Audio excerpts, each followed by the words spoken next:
ವಿಚಾರ ಚರ್ಚೆಗೆ ಬರ್ತಾ ಇದೆ. ಜಿಟಿ ದೇವೇಗೌಡರನ್ನ ಮತ್ತೆ ಅವ್ರ ಮಗನ್ನ ಕಾಂಗ್ರೆಸ್ ಪಕ್ಷಕ್ಕೆ ಸೆಳೆಯುವ ನಿಟ್ಟಿನಲ್ಲಿ ಒಂದು ಪ್ರಸ್ತಾಪ ಅವ್ರ ಮುಂದೆ ಹೋಗ್ತಾ ಇದೆ ಅಂತ ಆತರ ಏನಾದರೂ ಚರ್ಚೆ ಮುಂದೆ ಬಂದಿದೆ?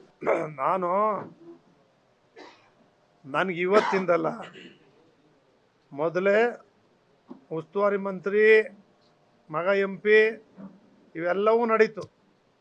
ನಾನು ಸಿದ್ದರಾಮಯ್ಯ ಜೊತೆನೂ ಚೆನ್ನಾಗೇ ಇದ್ದೀನಿ. ಆವತ್ತು ಇವತ್ತು ಸಿಕ್ಕಿದಾಗ ಮಾತಾಡ್ತೀವಿ, ಸಂಪರ್ಕ ಏನಿಲ್ಲ. ಆದರೆ ನನ್ನನ್ನು ಜನತಾದಳ ಪಕ್ಷ ಒಂದು ಕೋರ್ ಕಮಿಟಿ ಅಧ್ಯಕ್ಷ ಅಂತ ಮಾಡಿದ್ದಾರೆ. ಈಗ ರಾಮದಾಸ್ ಅವರು ಸೋತರು ಅವ್ರ ಪಕ್ಷದಲ್ಲಿ ಸೀನಿಯಾರಿಟಿ ಅವ್ರು ಗುರುತಿಸಿದ್ದಾರೆ, ಅವ್ರ ಗೌರವ ಇದೆ.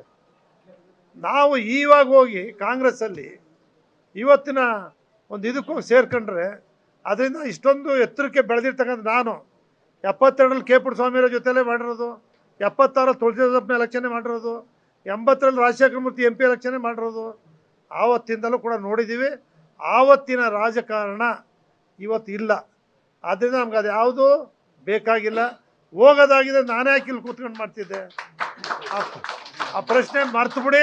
ನಮ್ಮ ಗುರಿ ಒಂದೇ, ಮೋದಿಯವರು ಪ್ರಧಾನಮಂತ್ರಿ ಆಗಬೇಕು. ಯದುವೀರ ಕೃಷ್ಣದಾಸ ಮಹಾರಾಜ ಒಡೆಯರವರು, ಬಾಲರಾಜ್ ಅವರು ನಮ್ಮಿಂದ 2 ಕಣ್ಣಿದ್ದಂಗೆ, 2 ಜಿಲ್ಲೆ ಹಿಂದುಳಿದಿರ್ತಕ್ಕಂಥ ಜಿಲ್ಲೆಗಳಿಗೆ 2 ಕಣ್ಣಿದ್ದಂಗೆ.